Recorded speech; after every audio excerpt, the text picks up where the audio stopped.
It was one of those cold Saturday afternoons in late November when the city felt quieter than usual. The kind of day when most people stayed indoors, wrapped in blankets, sipping something warm.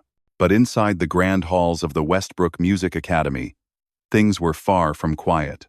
The academy was one of the most respected music schools in the region. It had produced some of the finest young musicians in the country, and its students knew it. They carried themselves with a certain confidence, the kind that comes from years of praise and trophies and standing ovations. And on this particular afternoon, a group of senior students had gathered in the main recital hall for a private practice session. The hall itself was beautiful. High ceilings with wooden beams, tall windows that let in soft winter light, and rows of velvet seats that could hold over 200 people. But the real centerpiece was the piano.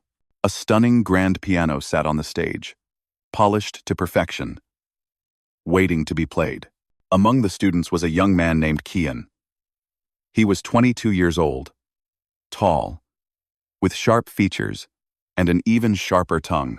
He had been playing piano since he was 5 and had won more competitions than he could count. Everyone at the academy knew his name. Teachers adored him. Students either admired him or envied him. And Kian, well, he had grown quite comfortable with all the attention. Beside him sat his closest friends. There was a girl named Priya, a violinist with quick fingers and an even quicker temper. Next to her was Tobias, a cellist who came from a wealthy family and never let anyone forget it. And then there was May, a quiet but incredibly talented flutist who rarely spoke but always laughed at the right moments. Together, they formed the unofficial elite of the academy. They practiced together, competed together, and yes, judged others together. It was not something they were proud of, but it was something they did without even realizing it. When you spend years being told you are special, you start to believe that others are not. On this afternoon, they were preparing for the upcoming citywide competition. It was a big deal. Students from schools all over the region would compete, and the winners would earn scholarships, recognition, and opportunities that could shape their futures. The pressure was high, but so was the excitement. Kian was in the middle of a complicated piece when the door at the back of the hall creaked open. Everyone turned to look. A woman stepped inside. She looked to be in her late 50s, maybe early 60s. Her hair was gray and pulled back in a simple bun. She wore a plain brown cardigan that looked like it had seen better days, a long skirt, and flat shoes that made no sound as she walked. She carried a worn tote bag over one shoulder and looked around the room with calm, curious eyes. For a moment, no one said anything. The students exchanged glances, unsure of what to make of this unexpected visitor. Tobias leaned over to Kian and whispered, "Who is that? Someone's grandmother?" Kian smirked, but said nothing. Priya, never one to hold back, stood up and called out across the hall. "Excuse me, ma'am. Can we help you with something? This is a private session."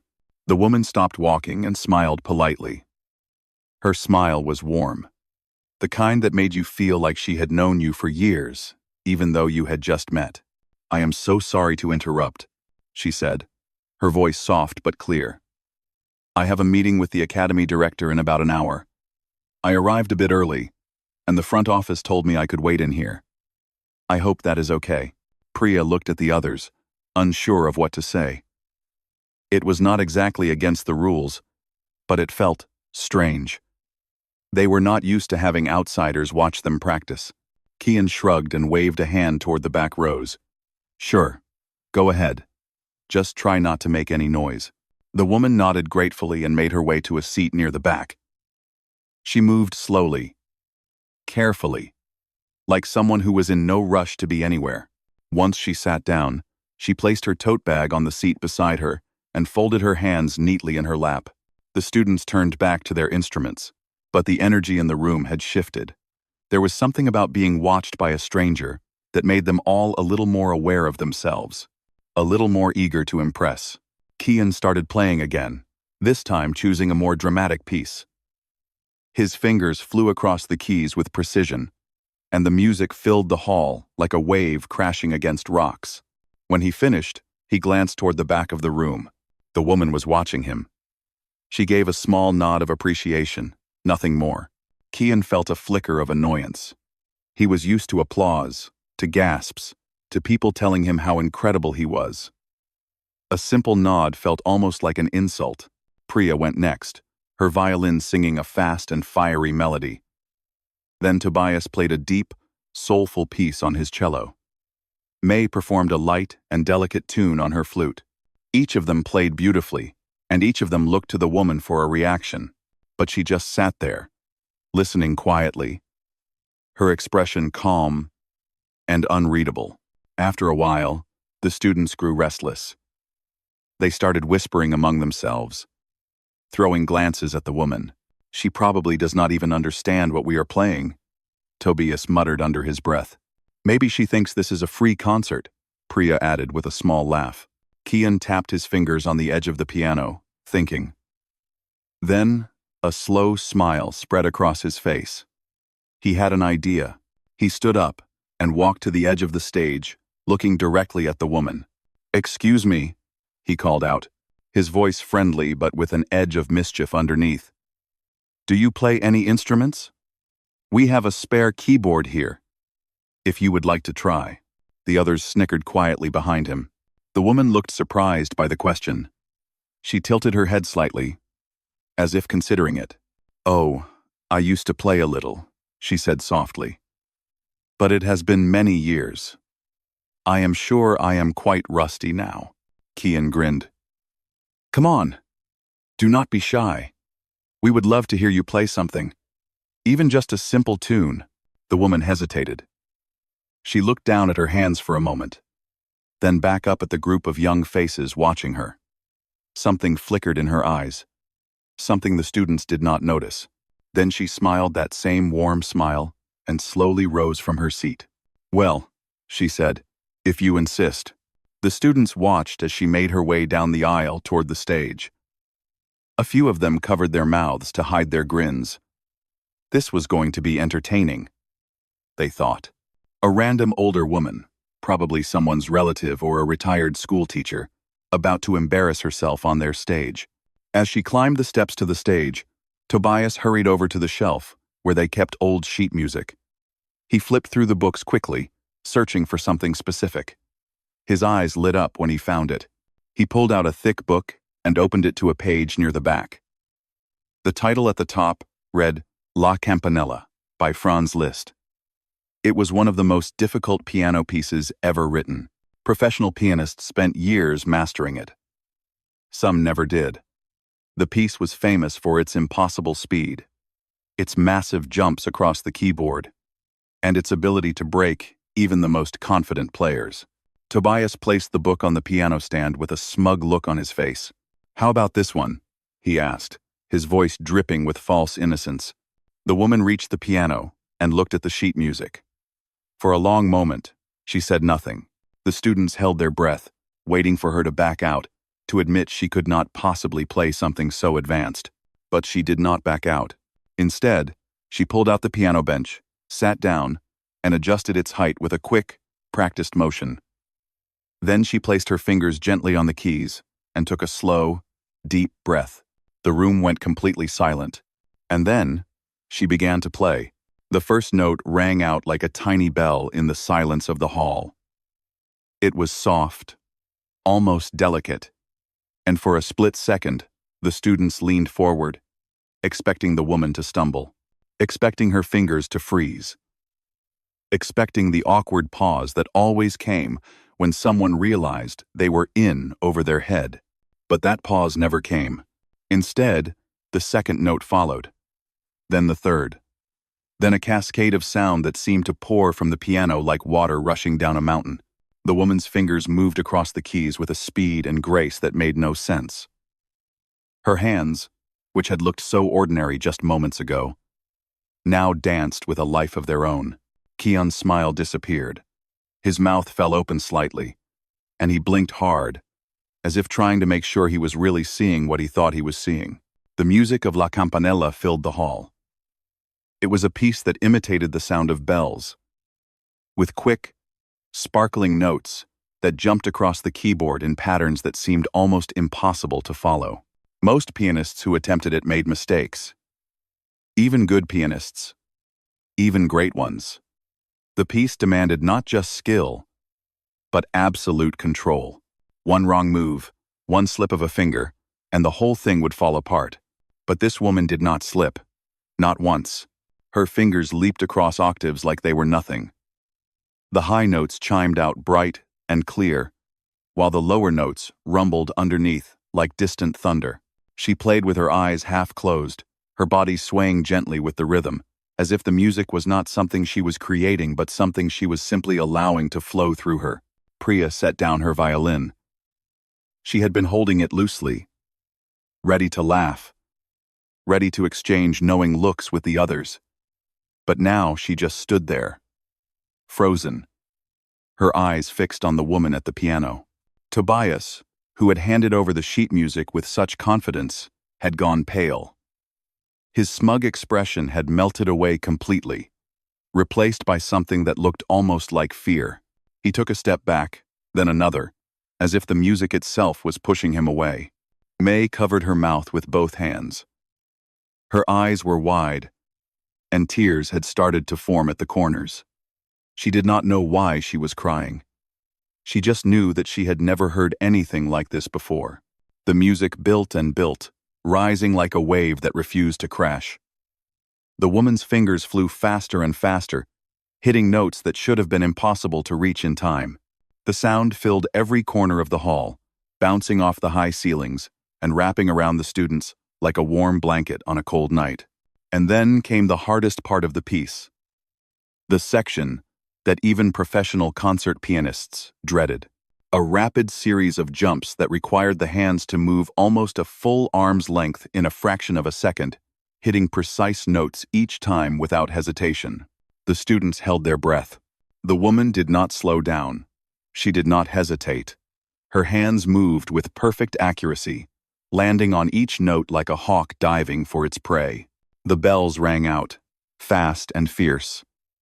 And for a moment, it felt like the entire world had shrunk down to just this room, just this piano, just this woman, and her music. Kian felt something he had not felt in a very long time. He felt small. All his years of training, all his trophies and medals and standing ovations, suddenly felt meaningless. He was watching someone play at a level he had only dreamed of reaching.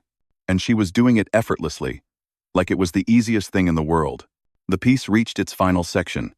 The music grew louder, more intense, the notes crashing together like waves against rocks. The woman leaned into the piano, her whole body engaged now, her fingers striking the keys with power and precision. The sound was overwhelming, filling the hall until it felt like the walls themselves might shake. And then, with one final, thundering chord, it was over. The last note hung in the air for a long moment, vibrating, echoing, slowly fading into silence. The woman lifted her hands from the keys. She sat perfectly still, her eyes closed, her breathing calm. Then she opened her eyes, turned slightly on the bench, and looked at the group of young students staring at her. She smiled that same warm, gentle smile. "It really is a beautiful piece," she said softly. "One of my favorites, actually." No one moved. No one spoke. The silence in the hall was heavier than any sound could have been. Kian was the first to find his voice, though it came out rough and unsteady. "How? How did you do that?" The woman tilted her head slightly, as if she did not understand the question. "Do what, dear?" "That," Kian said, gesturing wildly at the piano. "That was perfect. That was more than perfect. I have been playing for 17 years, and I cannot play it like that. No one can play it like that." The woman chuckled softly, a sound like wind chimes in a gentle breeze.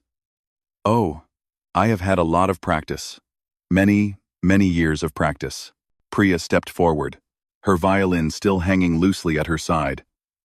Her voice was quieter than usual, almost shy. "Who are you? Are you a teacher? Somewhere? A professor?" The woman did not answer right away. She looked down at her hands, flexing her fingers slowly, as if remembering something from long ago. I used to perform, she said finally. A long time ago. I traveled quite a bit, played in many different places. But that was another life. Tobias, who had been silent this whole time, suddenly spoke up. His voice cracked slightly. What do you mean? Another life? Where did you perform? The woman looked at him with kind eyes. There was no judgment in her gaze. No anger at the way they had tried to embarrass her. Just warmth. Just understanding. Oh, here and there, she said casually. Some concert halls. Some theaters. It was a different time. The students exchanged confused glances. They could tell she was holding something back, but they did not know how to press her further. Everything they thought they knew had been turned upside down in the span of a few minutes. May, who rarely spoke, suddenly found her courage. She stepped forward, her voice barely above a whisper. That piece, she said. La Campanella. It is famous for being almost impossible to play. I have watched videos of world-class pianists struggling with it. But you played it like it was nothing. Like it was a song you had known your whole life. The woman's smile softened. For a moment, something flickered in her eyes. A memory, perhaps. A distant echo of a different time. I have known it for a very long time, she admitted. It was one of the first difficult pieces I ever learned. I must have played it 1,000 times over the years. Kian shook his head slowly. He felt like he was standing on shaky ground, like everything he believed about himself and his talent was crumbling beneath his feet. I do not understand, he said. If you can play like that, why are you here? Why are you meeting with the academy director? Are you going to be teaching here? Before the woman could answer, the sound of a door opening echoed through the hall. Everyone turned to look. The academy director, a tall woman with silver hair and sharp eyes, came rushing down the aisle. She was slightly out of breath, her heels clicking loudly against the wooden floor. Her face was flushed with excitement, and she was smiling wider than any of the students had ever seen. I thought I heard music, she said, her voice bright and eager. I was in my office and I heard someone playing La Campanella. I knew it had to be you. She stopped at the edge of the stage, looking up at the woman with something close to reverence. I see you have already met some of our students, the director continued. I hope they have been welcoming. The students shifted uncomfortably. None of them said a word. The woman rose gracefully from the piano bench and smoothed down her simple skirt. They have been lovely, she said kindly. Very talented young people. You should be proud. The director beamed. Then she turned to face the students, her expression shifting to something more serious. I want to introduce you all properly, she said. This is someone very special. Someone whose name you will certainly recognize. The students waited, hearts pounding. The director took a deep breath, her eyes shining with pride. Everyone, this is Dr. Helena Kowalski. The name hit the room like a lightning bolt. Kian felt his knees go weak. Priya gasped out loud. Tobias stumbled backward, nearly tripping over his own feet. May burst into fresh tears, this time not bothering to hide them. Dr. Helena Kowalski. The legend. The icon. The woman who had won the International Chopin competition at just 19 years old. The pianist who had performed at Carnegie Hall, the Royal Albert Hall, the Sydney Opera House, and dozens of other legendary venues around the world. The musician, whose recordings had sold millions of copies. The artist who had inspired an entire generation of pianists. And she had been sitting in the back of their practice hall, wearing a worn cardigan and carrying a tattered tote bag. While they whispered jokes about her being someone's grandmother, the weight of what they had done began to sink in, and it was only just beginning. For a long moment, nobody in the hall moved. The name hung in the air like smoke after a fire. Impossible to ignore, impossible to escape. Dr. Helena Kowalski. The students stood frozen in place, their minds racing to catch up with what their ears had just heard. Kian felt like the ground had opened up beneath his feet. His face burned hot with shame, and his stomach twisted into a tight knot. He thought about the way he had waved her toward the back of the hall like she was some kind of nuisance. He thought about how he had offered her the keyboard with that smug little smile, expecting to watch her fail. He thought about all the whispered jokes, all the rolled eyes, all the quiet laughter they had shared at her expense. And now he knew. Now they all knew. They had tried to humiliate one of the greatest pianists who had ever lived. Priya pressed her hand against her chest, as if trying to slow down her racing heart. She had spent her entire childhood listening to Helena Kowalski's recordings. Her mother had played them every Sunday morning while making breakfast. The violin concertos, the piano solos, the breathtaking collaborations with orchestras from around the world. Helena's music had been the soundtrack of Priya's earliest memories. And just minutes ago, she had spoken to this woman like she was a confused stranger who had wandered into the wrong building. Tobias looked like he might be sick. His face had gone from pale to slightly green, and he kept opening and closing his mouth without making any sound. He was the one who had placed La Campanella on the music stand. He was the one who had picked the hardest piece he could find, hoping to watch an old woman stumble and fail. The memory of his own smug expression made him want to disappear into the floor. May was still crying. But now her tears had a different quality. They were not just tears of awe at the beautiful music. They were tears of deep, burning shame. She had laughed along with the others. She had stayed silent when she should have spoken up.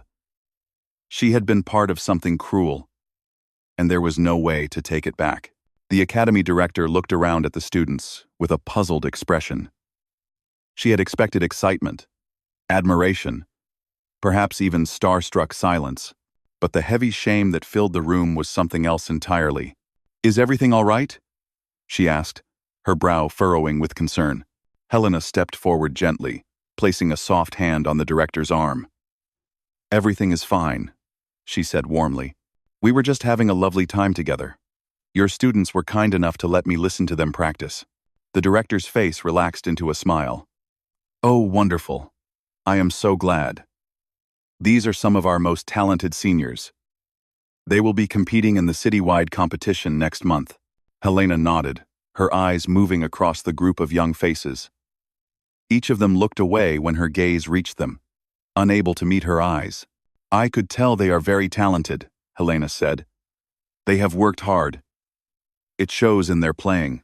Kian felt the words like a knife in his chest. She was being kind to them. After everything they had done, after the way they had treated her, she was standing there, complimenting their playing. It would have been easier if she had been angry. Easier if she had called them out, embarrassed them in front of the director, made them face the consequences of their behavior. But this quiet kindness was worse. So much worse. The director clasped her hands together with excitement. "Well, I suppose now is as good a time as any to share the news. Dr. Kowalski has agreed to serve as the head judge for this year's citywide competition." The words landed like stones dropped into still water. Ripples of shock spread across the students' faces. Head judge. Helena Kowalski was going to be the head judge. She was going to watch them perform. She was going to evaluate them, score them, decide their futures. And she had just witnessed them at their absolute worst. Kian's throat went dry. He tried to swallow but could not. The director continued, oblivious to the storm brewing inside each of the students. "But that is not all. Dr. Kowalski has also agreed to offer a special masterclass to a select group of students before the competition. It is an incredible opportunity. She will be working closely with some of you over the next few weeks, sharing her expertise and helping you prepare." Priya's violin nearly slipped from her fingers. A masterclass with Helena Kowalski. Under any other circumstances, this would have been a dream come true. But now it felt like a punishment. How could they sit in a room with this woman and pretend that nothing had happened? How could they accept her guidance after treating her so poorly? Helena smiled at the group, and there was something knowing in her expression. Something that told them she understood exactly what they were feeling. "I look forward to working with all of you," she said. "Music is a journey, not a destination. No matter how far you have come, there is always more to learn." The director checked her watch and gasped softly. "Oh my, we should head to my office. We have paperwork to go over. And I want to introduce you to the rest of the faculty." She turned to the students. "You all can continue your practice. And please, make the most of this opportunity. Having Dr. Kowalski here is a true honor." With that, the director began walking toward the exit, her heels clicking against the floor. Helena followed, but just before she reached the door, she paused and looked back over her shoulder. Her eyes found Kian's. For a moment, neither of them moved. Then Helena gave him a small nod. Not a nod of accusation or disappointment, just a simple acknowledgement. A quiet message that seemed to say, "I see you. I know what happened. And we will talk about it later." Then she turned and walked out the door, leaving the students alone in the heavy silence of the hall. The moment the door closed, Tobias let out a long, shaky breath. "We are finished," he said, his voice barely above a whisper. "We are absolutely finished." Priya sank down onto the nearest chair, her violin resting forgotten in her lap. "I cannot believe this is happening. Of all the people in the world, we had to do that to her." May wiped her eyes with the back of her hand. "She was so nice to us, even after everything." She did not say a single bad word. Kian stood apart from the others, staring at the spot where Helena had been sitting just minutes ago.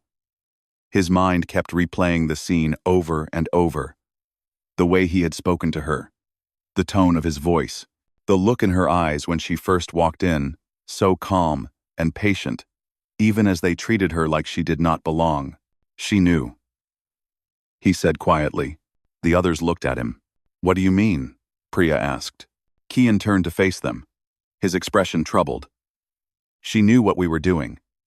When Tobias put that sheet music on the stand, she knew exactly what it was. She knew we were trying to embarrass her, and she played it anyway." The realization settled over the group like a heavy blanket. Helena had seen through them from the very beginning. She had understood their game, their cruelty, their arrogance, and instead of walking away, instead of refusing to play along, she had sat down at that piano and shown them exactly who they were dealing with. She had not done it to humiliate them. She had done it to teach them. Tobias ran a hand through his hair, his face twisted with regret. "What are we supposed to do now? She is going to be judging us at the competition. She is going to be teaching some of us in that master class. How can we even look her in the eye?" Priya shook her head slowly. "I do not know. I honestly do not know." May spoke up, her voice small but steady. "Maybe we should apologize. Go find her and tell her we are sorry." Kian considered this for a moment, then shook his head. "Not yet.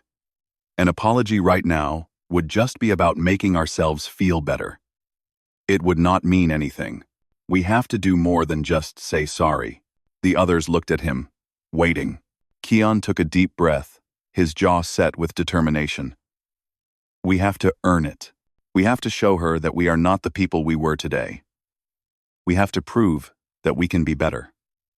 For the first time since the whole ordeal began, a small spark of hope flickered in the room. It was not much. It was not a solution. But it was a start. The students gathered their instruments and their things in silence. The practice session was over, but something else had begun. Something harder than any piece of music they had ever played.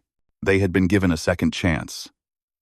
A chance to learn from the worst mistake they had ever made. And as they walked out of the hall one by one, each of them carried the same thought in their heart. They would not waste it. The days that followed felt different at the academy. Word had spread quickly about what happened in the recital hall that Saturday afternoon. By Monday morning, everyone knew. Students whispered in the hallways. Teachers exchanged knowing glances.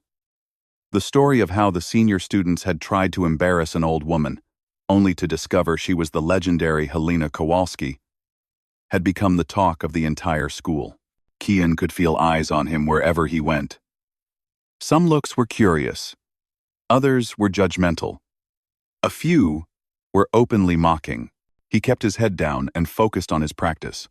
But the weight of what he had done followed him, like a shadow that would not leave. Priya had stopped eating lunch in the main cafeteria. She could not stand the stares, the whispers that stopped the moment she walked by. She spent her breaks alone in a practice room, running through scales over and over, trying to lose herself in the music. Tobias had grown quieter than anyone had ever seen him. The boy who used to brag about his family's wealth and his own talents now sat in the back of every class, saying nothing, avoiding eye contact with everyone. May had written a letter to Helena. 3 pages, handwritten, filled with apologies and explanations, and promises to do better. But she had not sent it yet.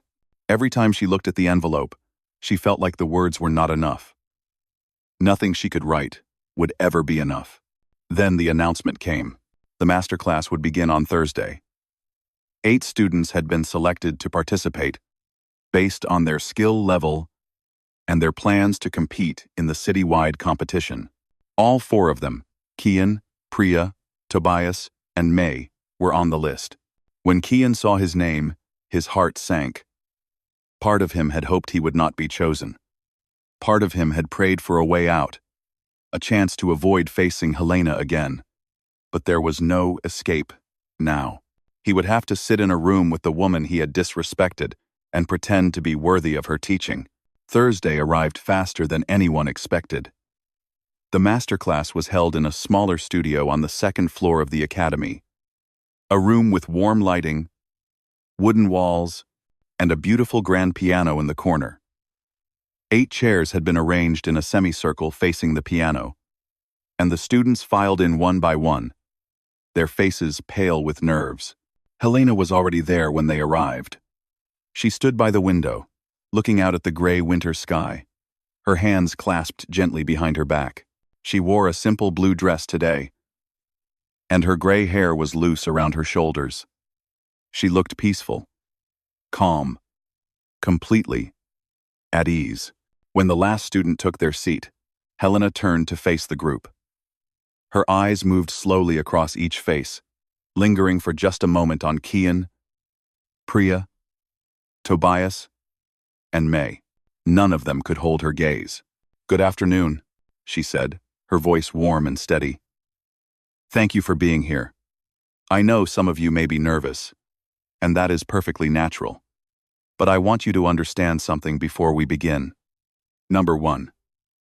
Some of you president's grades, on life 5. She paused, letting the silence settle. This room is a safe space. There is no judgment here, no competition, no proving yourself to anyone. We are here to learn, to grow, and to share our love for music. That is all." The students nodded. Though the tension in the room remained thick, Helena walked to the piano and ran her fingers lightly over the keys without pressing them. "I thought we might start with something a little different today. Instead of jumping straight into technique and theory, I want to tell you a story. My story." She sat down on the piano bench, not to play, but simply to talk. Her eyes grew distant, as if she was looking at something far away, something only she could see. "When I was 19 years old, I won the International Chopin competition. It was the proudest moment of my life. I thought I had arrived. I thought I knew everything there was to know about music, about success, about what it meant to be great." A sad smile crossed her face. "I was wrong, of course. I was young and foolish and full of pride. But the world did not care about that. The world saw a rising star, and it pushed me forward, whether I was ready or not. I performed everywhere.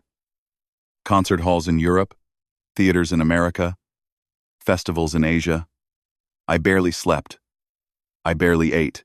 I just played and played and played, because that was what everyone expected of me. The students listened in complete silence. Even the ones who had not been in the recital hall that Saturday could sense that something important was being shared. For 20 years, I lived like that.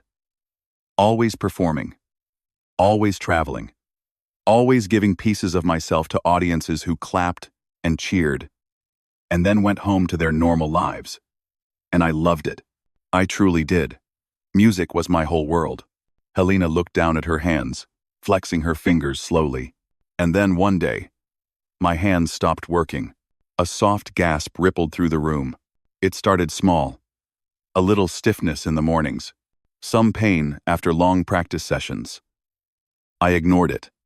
Of course. I told myself it was nothing. I pushed through. The way I had always pushed through everything. But the pain got worse. The stiffness spread. And eventually, I could not ignore it anymore. She held up her right hand, turning it slowly in the light. The doctors told me I had severe tendinitis. Years of overuse had damaged the tendons in both my hands. They said I needed to stop playing immediately. They said if I did not rest, I might lose the ability to play forever. Kian felt a lump forming in his throat. He had read about Helena's retirement, but he had never known the details. He had never understood what she had lost. I did not handle it well. Helena continued, her voice softer now. For a long time, I was angry. Angry at my body for betraying me. Angry at the world for taking away the only thing I knew how to do. I fell into a deep sadness. I stopped talking to friends. I stopped leaving my house. I felt like my life was over. May's eyes filled with tears. She thought about her own love for music, how much it meant to her, and tried to imagine having it suddenly ripped away. The thought was unbearable. But slowly, very slowly, I began to heal. Not just my hands, but my heart. I started teaching. At first, just a few students here and there, and I discovered something I had never expected. Helena's face brightened, the sadness lifting like clouds parting after a storm. I discovered that sharing music with others brought me more joy than performing ever had. Watching a young person struggle with a difficult passage, then, finally break through, and play it beautifully. Seeing the light in their eyes when they realized what they were capable of. That became my new purpose. That became my new life. She looked around the room, her gaze warm and full of compassion. I tell you this story not to make you feel sorry for me. I tell you because I want you to understand something important. Music is not about being the best. It is not about winning competitions or impressing audiences or proving that you are better than someone else. Music is about connection.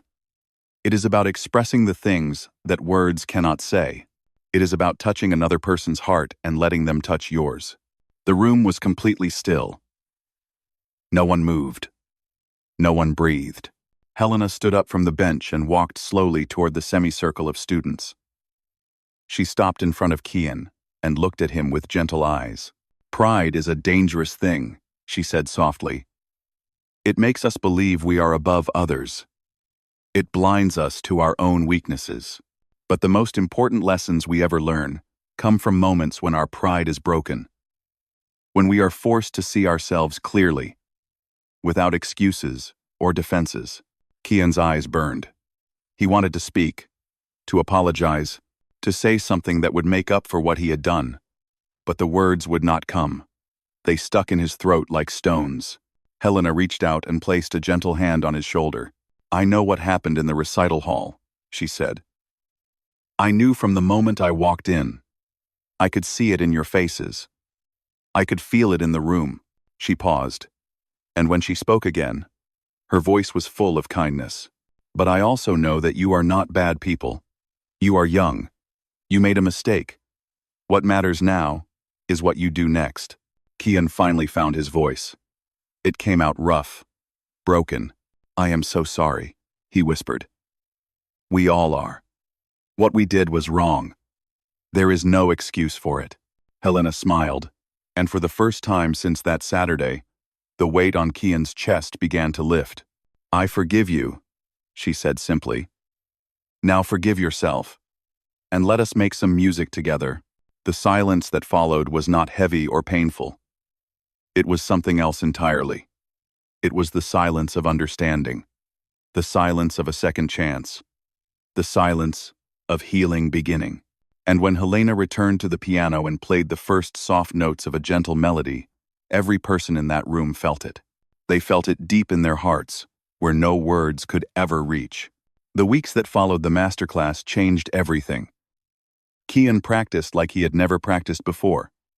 Not for the trophies, not for the applause, not to prove he was better than anyone else.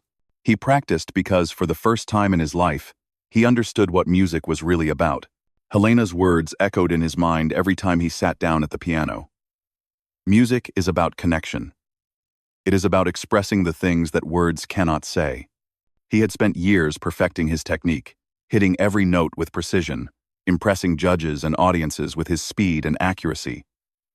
But he had missed the most important part. He had forgotten to put his heart into it. The other students felt the change too. Priya practiced her violin with a new kind of passion, closing her eyes and letting the music flow through her, instead of trying to control every single note. Tobias played his cello with a vulnerability he had never shown before, allowing himself to feel the sadness and beauty of each piece. May breathed life into her flute, her melodies floating through the practice rooms like whispered secrets. They met with Helena several more times before the competition.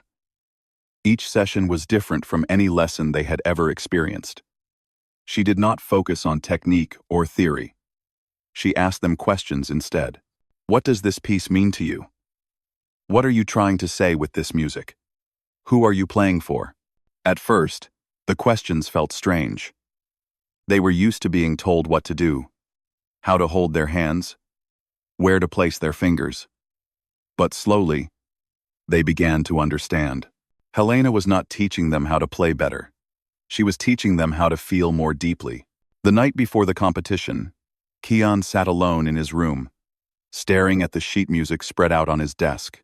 He had chosen his piece weeks ago, and part of him still could not believe he had made this decision. He was going to play La Campanella, the same piece they had used to try to humiliate Helena. The same piece she had played so beautifully that it had brought them all to their knees. It felt like the only choice that made sense.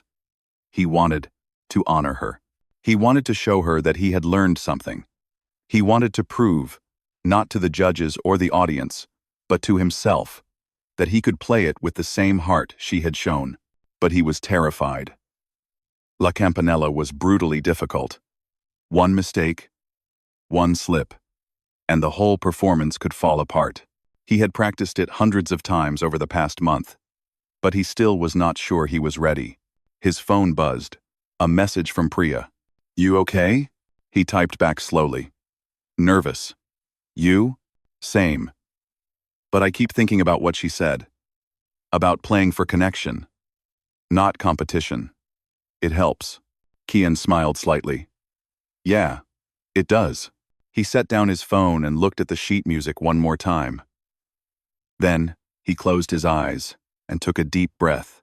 Tomorrow, he would find out if he had truly changed. The citywide competition was held in a grand concert hall downtown. The building was old and beautiful, with high ceilings, golden chandeliers, and rows of red velvet seats that stretched back into shadow. Hundreds of people filled the audience: students, parents, teachers, music lovers from all over the region. Backstage, the competitors waited in a large green room filled with nervous energy. Some paced back and forth. Others sat silently, eyes closed, running through their pieces in their minds. A few whispered prayers under their breath. Kian found a quiet corner and sat down, his hands resting on his knees. He could feel his heart pounding in his chest. His palms were sweaty. His mouth was dry. He had performed in competitions before, many times. But this felt different. This time, it mattered in a way it never had before.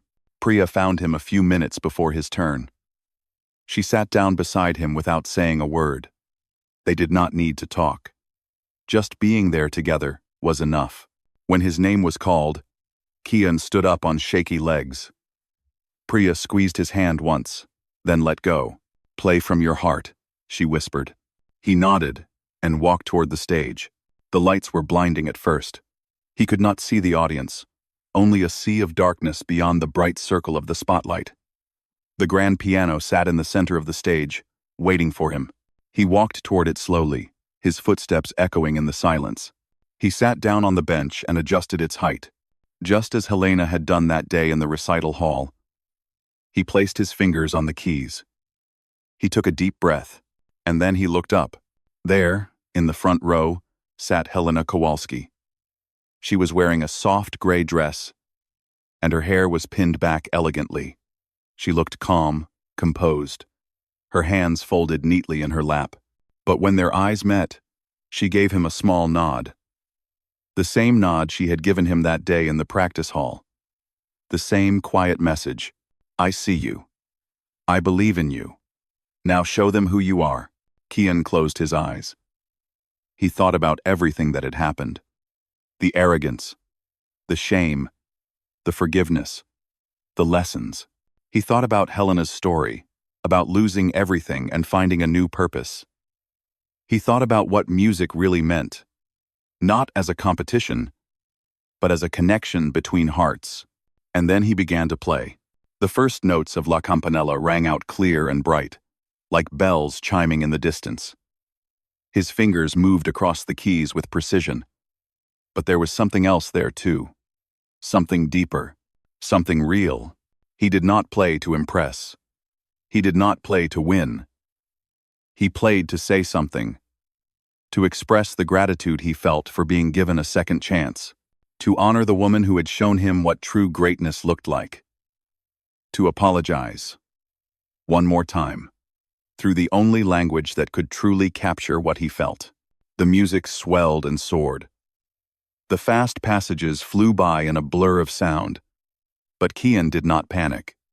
He stayed present, stayed connected, let the music carry him, instead of trying to control it. When he reached the hardest section, the impossible leaps and rapid-fire notes, he did not tense up. He breathed. He trusted. He let go. And somehow, miraculously, his fingers found every note. The final section arrived, loud and triumphant. The bells rang out one last time, filling the entire concert hall with their bright, shimmering sound. Kian pressed the final chord with everything he had, letting it echo and fade into silence. Then, it was over. He lifted his hands from the keys and sat perfectly still. His heart was pounding. His breath came in short gasps. He did not know if he had played well. He did not know if he had made mistakes. All he knew was that he had given everything he had. The silence stretched on. 1 second, 2 seconds, 3, and then the audience erupted. The applause came like a wave, crashing over him from every direction. People rose to their feet. Cheers and whistles filled the air. Kian looked out at the crowd, blinking in disbelief. But he was not looking for their approval. He was looking for her. Helena was standing too, clapping along with everyone else. But she was not just clapping. She was smiling. A real, genuine, radiant smile that lit up her entire face, and there were tears in her eyes. Kian felt his own eyes burn. He stood up from the bench and took a small bow. The applause continued, but he barely heard it.